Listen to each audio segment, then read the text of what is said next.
오늘 말씀 보겠습니다. 오늘 말씀은 로마서 3장 21절에서 25절 말씀입니다.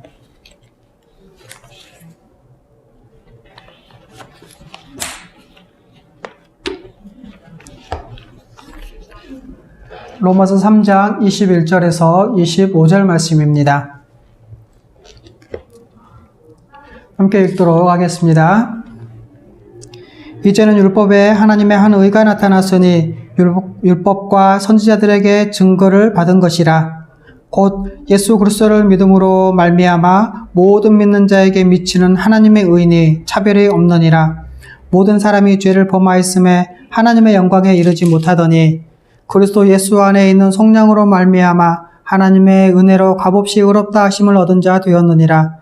이 예수를 하나님이 그의 피로써 믿음으로 말미암는 화목제물로 세우셨으니 이는 하나님께서 길이 참으시는 중에 전에 지은 죄를 간과하심으로 자기의 의로우심을 나타내려 하심이니라. 아멘. 오늘 말씀은 복음 곧 화목제물 대신 예수 그리스도에 대해서 말씀을 전해드리도록 하겠습니다.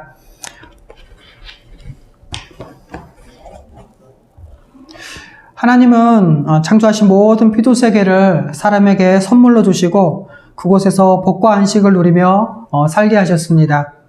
하지만 아담은 스스로 하나님과 같이 되려고 하나님의 뜻에 불순종했습니다. 그 결과 하나님의 영광을 잃어버리고 수치스러운 존재가 되었고 그리고 하나님 나라에서 쫓겨났습니다. 인류의 대표자 아담의 범죄로 아담 이후에 태어난 모든 사람은 죄인으로 태어나 죄를 짓는 존재가 되었습니다. 그러나 하나님은 인간을 완전히 버리지 않으셨습니다. 죄인에게 구원의 길을 약속하시고 가죽옷을 지어 입히시고 또 생명이라는 이름을 주심으로 구원의 소망을 갖게 하셨습니다. 아담 이후에 태어난 모든 사람이 죄인이라고 할 때 그 기준은 바로 하나님의 뜻인 율법입니다. 하나님은 모든 사람에게 율법을 주셨고 또 모든 사람은 하나님의 피조물이기에 율법을 지켜야 할 의무가 있습니다. 이렇게 율법을 지킬 의무가 있는 모든 사람에 대해서 성경은 율법 아래에 있는 자들 혹은 율법 행위에 속한 자들이라고 말씀합니다. 율법의 모든 조항과 그 조항에 담긴 모든 뜻을 항상 다 지켜야 합니다. 하지만 인간은 죄로 부패하고 무능력해졌기 때문에 율법을 다 지킬 수가 없습니다. 그러므로 율법의 기준으로 볼 때 모든 사람은 죄인이며 하나님의 심판 아래에 놓였습니다. 성경은 하나님의 심판 아래에 있는 사람을 율법 아래에 있는 자, 곧 저주 아래에 있는 자들이라고 말씀합니다. 그리고 그 저주는 죽음입니다. 이렇게 하나님의 심판 아래에 놓인 인간은 깊은 절망과 좌절뿐입니다. 아무런 소망도 없습니다. 절망에 빠져 아무런 소망 없이 소망 없는 죄인들을 끝까지 포기하지 않으신 하나님은 그들을 구원하기 위해, 죄인들을 구원하기 위해 어떤 일을 행하셨습니까? 오늘은 복음의 기초 세 번째 과인 우리가 받을 죄의 형벌을 대신 받으시고 죽으신 예수님, 두 번째로 복음 곧 화목제물 대신 예수 그리스도입니다. 아무런 소망 없이 절망 가운데 살 수밖에 없는 우리에게 기쁜 소식이 전해졌습니다. 바로 우리 같은 죄인도 구원을 받을 수 있다는 소식, 곧 하나님 나라에 들어갈 수 있다는 복음입니다. 하나님께서 우리를 불쌍히 여기셔서 구원의 길을 열어주신 것입니다. 어떻게 그것이 가능합니까? 하나님의 법인 율법에 불순종한 그런 죄인인 우리가 어떻게 의인만 들어가는 하나님 나라에 들어갈 수가 있단 말입니까? 그것은 바로 율법 외에 주어진 방식 때문입니다. 우리는 율법을 지켜서 그것으로 의롭다고 인정받는 그런 방식으로는 이미 불가능하다는 것을 잘 압니다. 그런데 그 율법의 방법이 아니라고 합니다. 하나님은 은혜로 다른 길을 열어주셨다고 합니다. 그것은 어떤 길입니까? 도대체 무슨 일이 일어났기에 우리 같은 죄인이 모든 죄를 사함받고 의롭다함을 얻을 수 있게 된 것입니까? 첫 번째입니다. 하나님은 독생자 예수 그리스도를 이 세상에 보내셔서 화목제물로 세우셨습니다. 하나님은 우리 같은 죄인들을 구원하기 위해 아들이신 예수님을 이 세상에 보내셨습니다. 절망에 빠진 죄인들을 구원하시고자 하나님이 은혜를 베푸신 것입니다. 여러분, 하나님은 우리를 구원하시려고 그분의 아들이신 예수님을 이 세상에 보내셨습니다. 그래서 너무나도 유명한 말씀이 있지요. 요한복음 3장 17절 말씀입니다. 하나님이 그 아들을 세상에 보내신 것은 세상을 심판하려 하심이 아니요 그로 말미암아 세상이 구원을 받게 하려 하심이라. 하나님이 그 아들 예수 그리스도를 보내신 그것은 바로 율법 외에 주어진 길이었고 예수님을 화목제물로 세우시는 십자가 대속의 죽음이었습니다. 이로 인해 범죄하여 하나님의 영광을 잃어버린 자들이 죄사함을 받을 기회를 얻게 된 것입니다. 그리고 하나님은 예수님을 우리를 대신한 화목제물로 세우셨습니다. 여기서 중요한 것은 화목제물이라는 개념입니다. 화목제물은 죄인에 대한 하나님의 진노가 해결되도록 대신 드려지는 제물을 의미합니다. 이 화목제물의 목적은 원수되었던 죄인을 하나님과 화목시키기 위한 것입니다. 그러나 그 내용은 죄인을 대신해서 하나님의 진노를 대신받아 그 진노를 풀어드리기 위해 드려지는 제물을 가리킵니다. 화목제물이신 예수님은 우리의 죄를 대신한 형벌, 곧 하나님의 진노를 대신받음으로써 우리를 하나님의 진노에서 벗어나게 하셨습니다. 예수님은 우리를 위한 화목제물이 되셨습니다. 또 이 화목제물은 헬라어로 힐라스테리온, 바로 시은 좌라고 합니다. 대제사장이 1년에 한 번 대속제일에 이스라엘의 백성의 모든 죄를 한 번에 속하기 위해서 지성소에 들어가서 속죄제를 드립니다. 이때 양 한 마리를 죽여서 그 피를 받아 지성소 안에 들어갑니다. 그리고 그 피를 시은 좌, 바로 법궤의 뚜껑에 뿌립니다.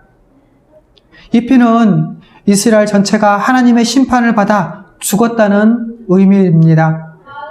그 피는 원래는 이스라엘의 피였어야 합니다. 이 속죄제를 통해서 시온좌에서 이스라엘과 하나님은 만납니다. 피가 뿌려지는 자리, 죽음이 있는 그 자리에서 하나님과 화목이 일어나고 이스라엘과 하나님이 만나는 것입니다. 여러분, 예수님은 십자가에서 우리를 대신해서 하나님의 진노를 받으심으로 우리를 위한 화목제물이 되셨습니다. 하나님은 예수 그리스도를 화목제물로 세우시고 우리를 대신해 죽게 하셨습니다. 여러분, 예수 그리스도는 우리의 죄를 대신해 죽으셨습니다. 예수님이 우리를 대신해 죽었다는 의미에서 대속적 죽음이라고도 합니다. 또 우리가 받을 형벌을 대신 받아서 우리의 죄를 속겠다는 의미에서는 형벌 대속적 죽음이라고도 합니다.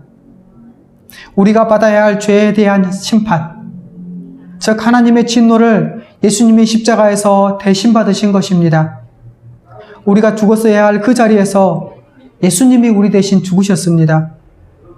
이것이 복음, 바로 기쁜 소식입니다. 이것은 바로 하나님의 복음, 그리고 하나님 나라의 복음이라고 성경은 말씀합니다. 이렇게 예수님의 십자가 사역을 통해 죄인들이 하나님 나라에 들어갈 수 있는 구원의 길이 열렸습니다. 이 예수님의 십자가 사역으로 인해 죄인들이 이제 모든 죄 사함을 받고 하나님 앞에 의롭다함을 얻는 구원, 즉 하나님 나라에 들어감을 얻는 길이 열렸습니다. 이것이 이미 구약성경에 예언한 바입니다. 그래서 로마서 3장 21절에 이렇게 말씀하고 있죠. 율법과 선지자들에게 증거를 받은 것이라고요.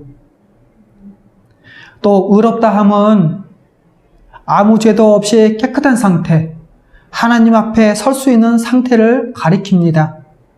즉 하나님 나라에 들어갈 수 있는 자격과도 같은 것입니다. 그런데 여러분, 예수님이 매달려 죽으신 그 십자가가 사랑의 자리입니까?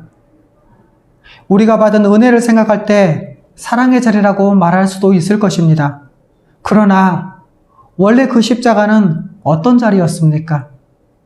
십자가는 로마 시대 때 가장 극악무도한 죄인이 달려 죽는 사형틀이었습니다. 십자가는 가장 비참하고 참담하고 저주스러운 것이었습니다. 그래서 그 시대 로마 사람들은 입에 올리기도 꺼려하는 단어가 바로 십자가였습니다. 그래서 어떤 유명한 목사님은 이 십자가를 에이즈에 걸린 사람이 사용한 콘돔, 또 마약 중독자가 사용한 주사바늘로 묘사하기도 합니다. 십자가를 어떻게 그런 더러운 것에 비유하느냐라고 생각할 수도 있을 것입니다.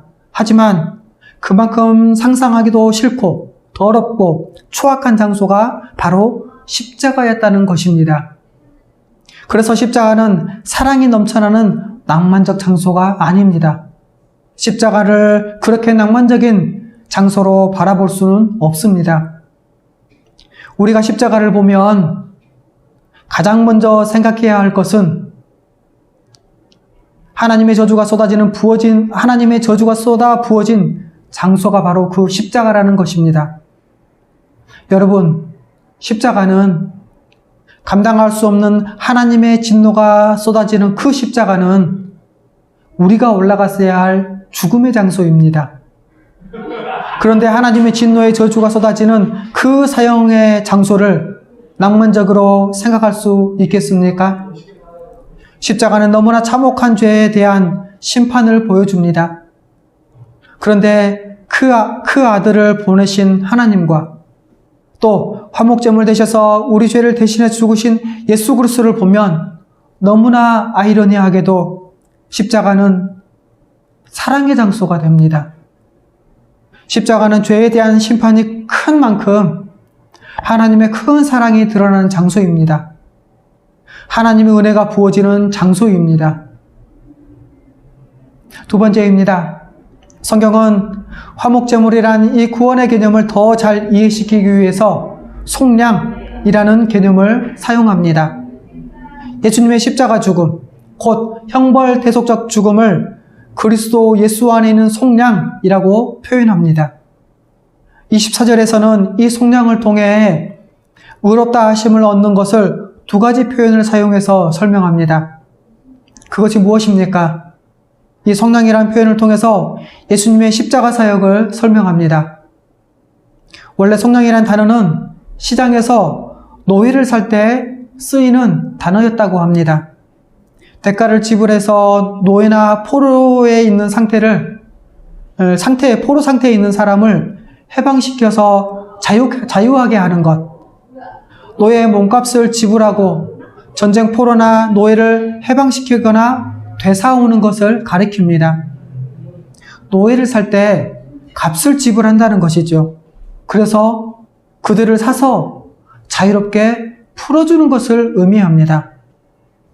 그런데 성경은 하나님의 은혜로 값없이 우리를 속량하셨다고 말씀하고 있습니다. 이것은 우리가 어떻게 죄와 그 형벌인 사망에서 해방되어 자유하게 되었고 하나님께 속한 자가 되었는지를 잘 설명해 주는 비유입니다. 예수 그리스도가 우리를 속량하셨습니다. 예수 그리스도가 우리를 해방시키기 위한 몸값, 랜섬이 되셨습니다. 우리는 죄와 사망에서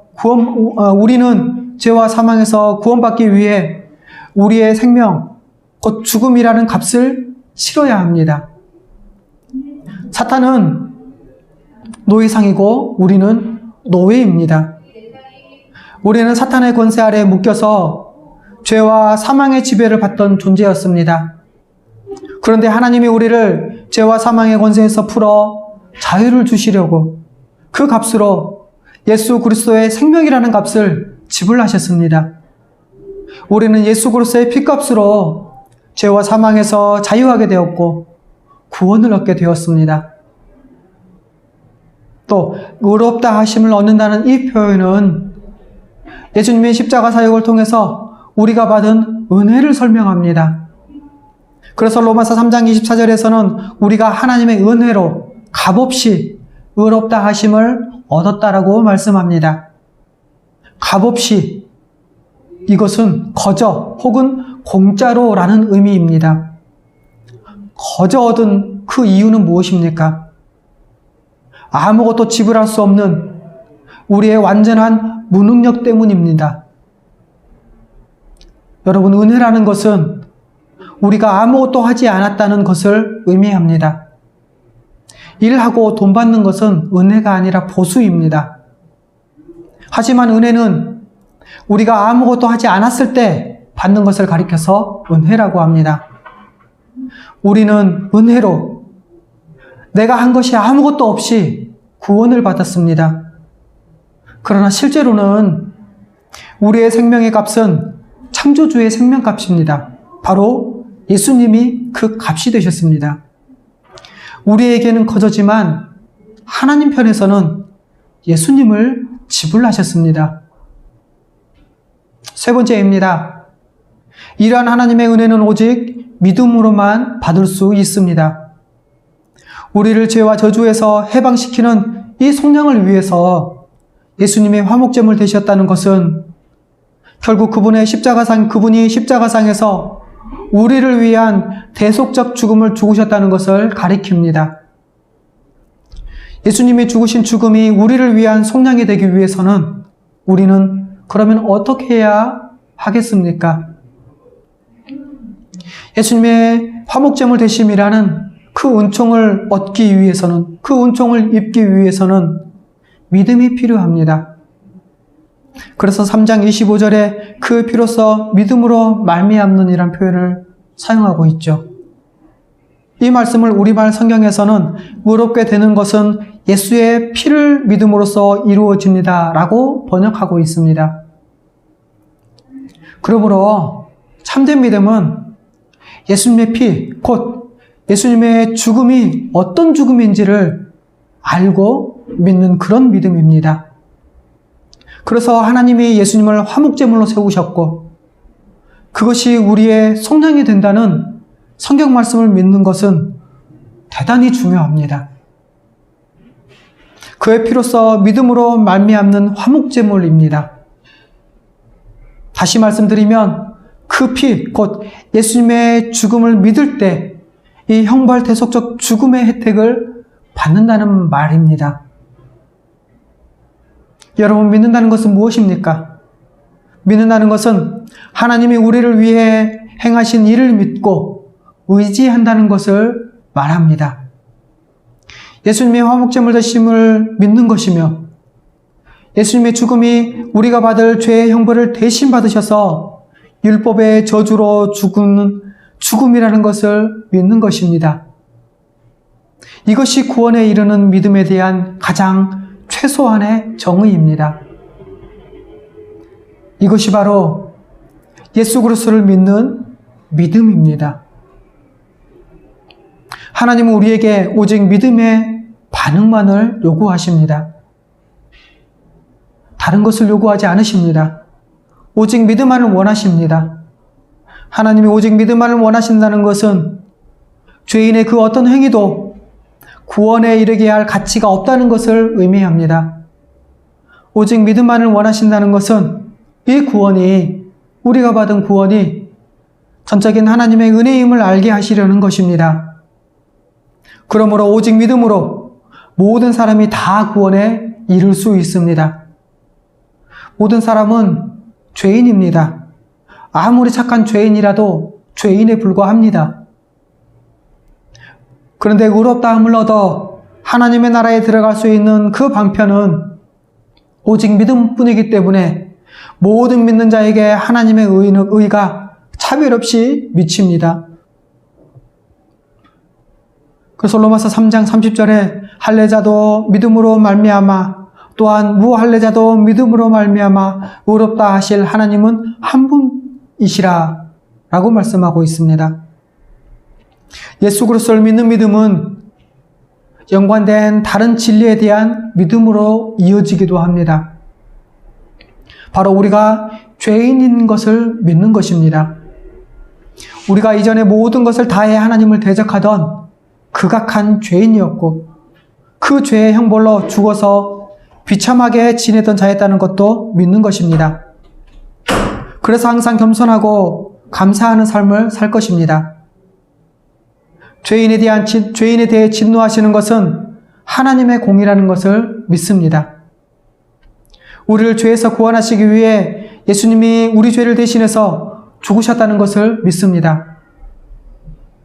우리의 죄가 완전히 사해져서 하나님 앞에서 의인으로서 서 있는 것도 믿는 것입니다. 그래서 어떤 상황에도 낙심하지 않고 담대히 하나님 앞에 설 것입니다. 우리가 의롭다함을 얻어 흑암의 권세, 곧 사탄의 나라에서 구출되어 하나님 나라에 들어갔다는 것도 믿는 것입니다.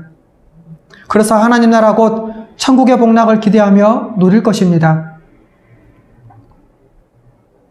우리가 하나님 나라에 들어간 하나님 나라의 백성이고 그 나라에서 주님의 통치를 받는 주님의 제자라는 것도 믿는 것입니다. 그래서 하나님의 뜻과 주님의 말씀에 순종하며 살아가는 것입니다. 순종이 바로 복이기 때문에 그렇습니다. 여러분, 믿음으로만 가능합니다.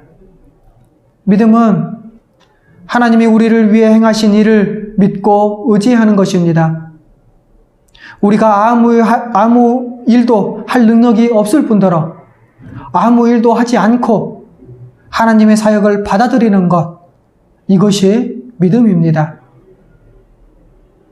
말씀 정리하겠습니다. 우리가 받을 죄의 형벌을 대신 받으시고 죽으신 예수님, 그것은 복음, 곧 화목제물 대신 예수 그리스도를 가리킵니다. 하나님이 예수님을 화목제물로 세우셨습니다.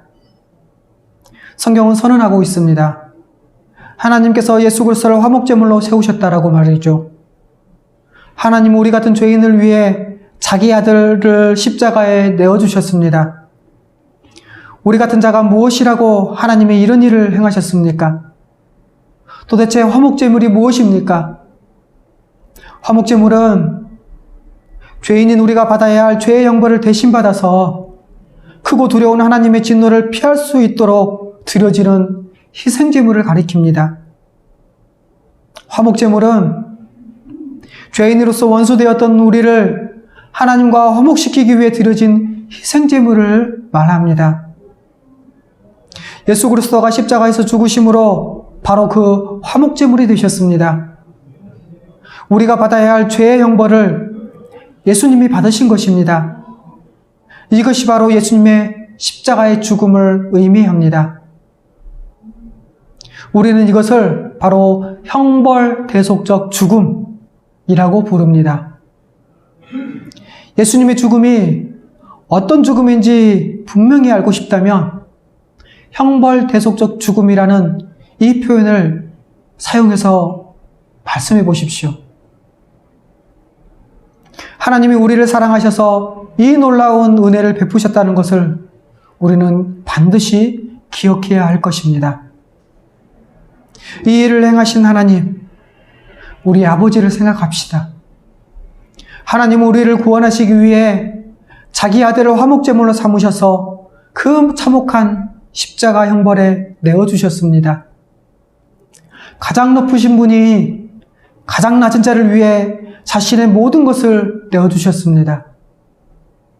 우주보다 더 크신 분이 먼지 같은 나를 위해 자신을 내어주셨습니다.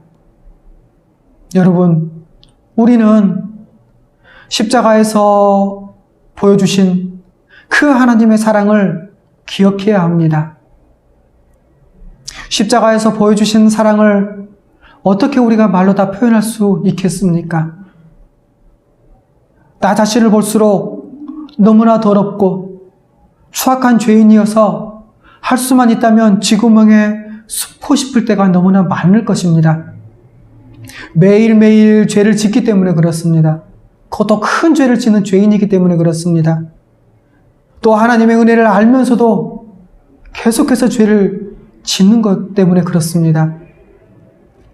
이런 우리 자신, 나 자신을 보면 점점 더 소망이 없어집니다. 자기 자신을 보면 정말로 하나님의 사랑을 받을 자격이 없는 나 자신이지만 십자가를 바라보면 바로 소망이 생깁니다. 내가 구원받을 만한 아무런 자격이 없는 것을 아시고 우리 하나님께서는 예수 그리스도를 보내주셨기 때문에 그렇습니다. 우리를 대신해서 형벌대속의 죽음을 죽으신 예수님이 우리를 속량하셨습니다. 우리 대신 예수님이 십자가에서 죽으심으로 우리를 죄와 사망의 지배에서 해방시키셨습니다. 하나님이 우리를 대신해서 예수님을 화목제물로 세우심으로 우리를 속량하신 것입니다. 하나님은 왜 우리를 위해 이런 엄청난 일을 행하셨을까요? 어떻게 이 놀라운 일이 일어난 것입니까? 성경은 이 복음이 주어진 것이 바로 하나님의 은혜라고 말씀합니다. 더군다나 우리는 아무 값도 치르지 않고 이 모든 혜택을 받아서 누리고 있습니다. 우리는 오직 예수님의 그 십자가를 통해서 모든 죄를 사함받고 하나님 앞에 설 수 있고 그래서 예배하고 하나님 나라에 들어갈 수 있는 자격인 의롭다 하심을 얻은 것입니다. 예수 그리스도의 그 십자가에 형벌 대속적 죽음을 내어주셔서 내 죄를 사하셨습니다. 그리고 예수 그리스도 그분과 연합하게 하셔서 자격이 없지만 하나님 나라의 백성으로 살아가게 하셨습니다. 교회 안에서 한 몸 되게 하셨습니다. 그리고 한 몸으로 하나님이 주신 복을 누리게 하셨습니다. 그리고 그 거룩하게 살 수 있도록 성령도 부어주셔서 거룩하게 살아갈 능력도 주셨습니다. 그러므로 우리 주 예수 그리스도를 깊이 생각합시다. 예수님은 우리의 모든 죄를 대신 지시고 그토록 두려워하던 십자가 위에 스스로 오르셨습니다.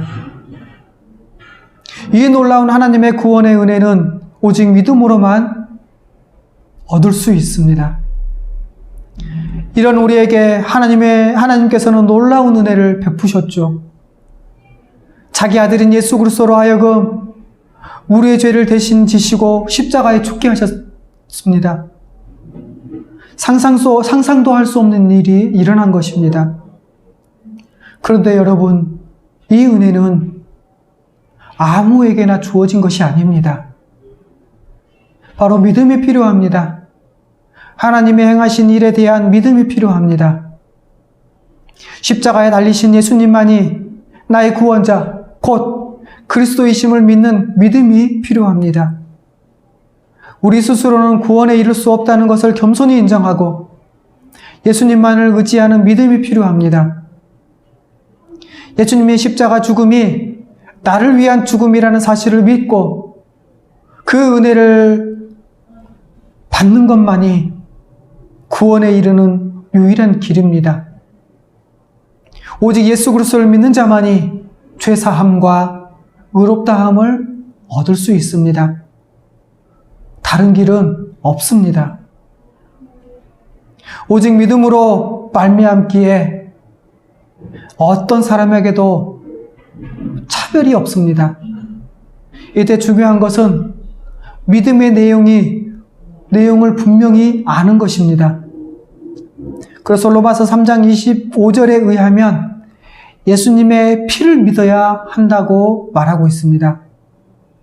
다시 말해서 예수님의 십자가 죽음이 우리를 대신한 형벌 대속적 죽음이라는 것을 분명히 알고 믿어야 한다는 것입니다. 이 십자가의 은혜로 우리의 모든 죄가 사함받고 그 모든 형벌이 제거되었습니다. 이렇게 성경에 계시된 하나님의 은혜를 믿을 때 모든 죄가 사함받고 하나님의 그 은혜에 의해서 의로운 자로 간주되어지는 은혜를 누리는 것입니다. 이제 우리는 오직 감사와 찬양, 경배와 예배를 우리 하나님께, 우리 주님께 올려드릴 뿐입니다. 여러분, 참된 믿음은 이 십자가의 은혜를 분명히 알고 전심으로 의지하고 그에 따라 살아가는 것입니다. 여러분, 우리 모두 믿음으로 날마다 살아갑시다.